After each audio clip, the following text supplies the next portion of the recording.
This game. This game. This is some good food right here, guys. I did not think the First Berserker Khazan was going to blow me away in the way that it did. This game was so good, I almost don't know where to start. And first, we're going to get into the combat, because that's obviously what I prioritize on this channel. But what surprised me the most is this game has Souls DNA, right? It's technically a Souls-like in many ways, but it is very much its own thing. And what they did here with the way combos work and the way weapons work is very unique, and I think it just gives the game an aura that a lot of other Souls-likes do not have. The Souls-like genre is obviously very saturated right now, but I still love them to death because games like this come out and they're unique, right? They have their own flavor. They're very much their own action RPG, even if they have some Souls DNA, and Kazan represents that almost the most, in my opinion. My favorite one ever that wasn't from FromSoft was Liza P. I think that game is genuinely a masterpiece, but it really does replicate Dark Souls to a T, but Kazan really did its own thing here. There's only 3 weapons in the game to use: a great sword, an axe and small sword, or the spear. But the thing is, you have a skill tree with so many combos and new moves to learn that by the end, you have an absurd amount of different ways to fight your boss, and you could combo them to oblivion. This is not where you're going to swing a couple times at them and then they're going to go back into their moveset. If you parry them or you get a good opening, and they usually do it when you really get a good opening, like one of their hardest moves, you parry it,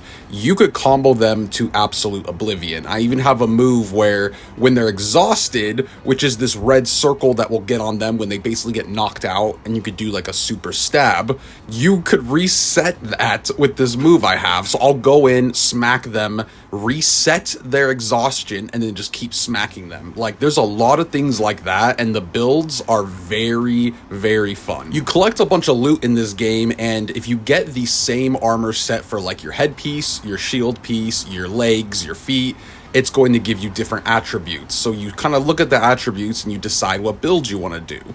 And it's just really in-depth. Like, the amount of stuff you could actually do and the amount of character expression is really big here. And it was always fun trying to go for your favorite armor. Especially since if you go to the blacksmith, it just shows you all the armor sets that you could either craft from him or find out in the wild. And they look so cool, dude. So even if you don't want to look at the stats too much, just choose the coolest damn looking set you enjoy and try to build that, and it's just really fun. And then because of all the combos and moves you could learn, you can approach bosses in many different ways, and this again was probably the best part of the game. Aside from that, the bosses are extremely polished. They have so many move sets, and one thing that really surprised me is this is one of those games that it just keeps getting better the more you play. Some games, they almost fall off the second half, or the bosses might be better in the beginning, and it's kind of almost feels like it was rushed the second half. Not with Kazan here. This game,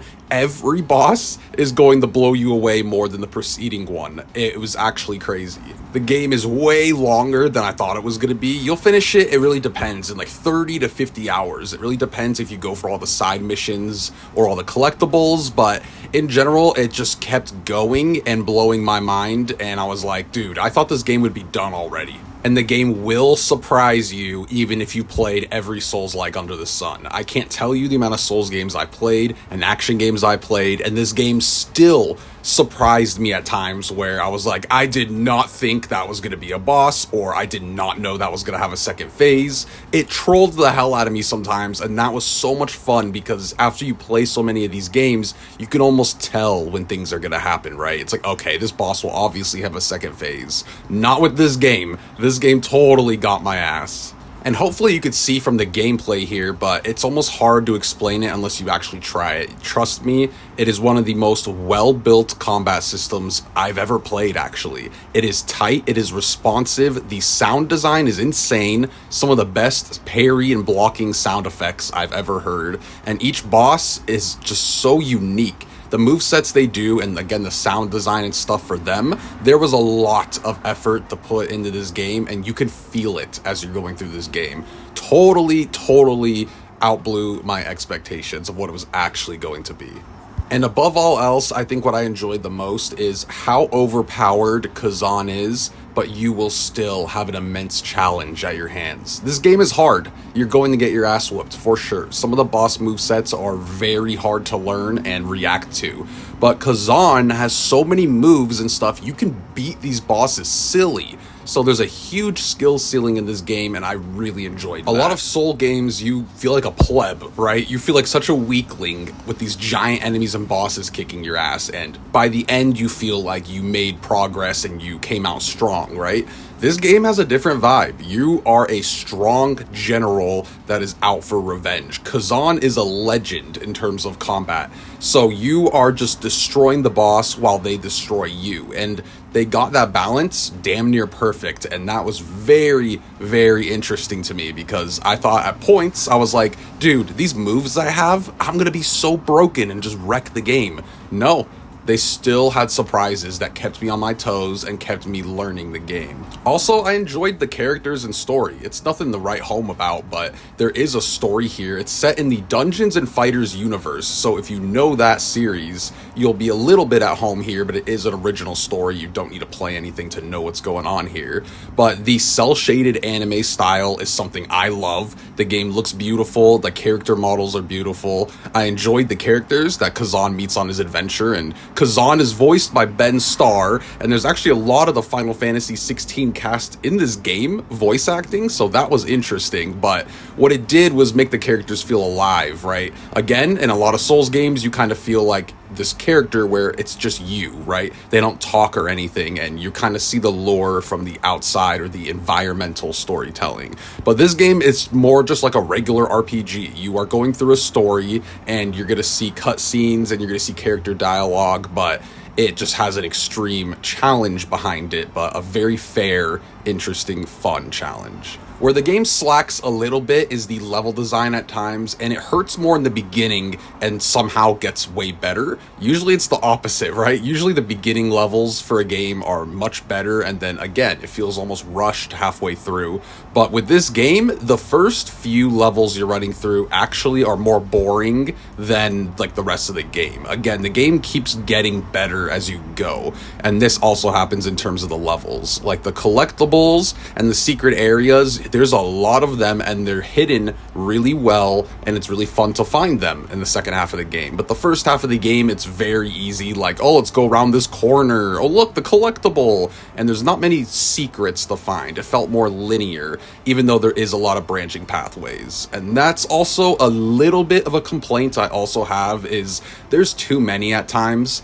Souls games, you know, they want you to explore and have kind of secret areas, but with this game, you'll come across an area where it's like there's 7 different directions to go. So you one by one go through each of the areas to make sure you don't miss any collectibles or upgrade items. And that got a little annoying at times. Again, some areas were designed really well, but a good amount of times it's just like, okay, here's 7 different directions to go. So you feel like you have to check each of them, and it gets a little annoying because you're like, which one is the actual way forward?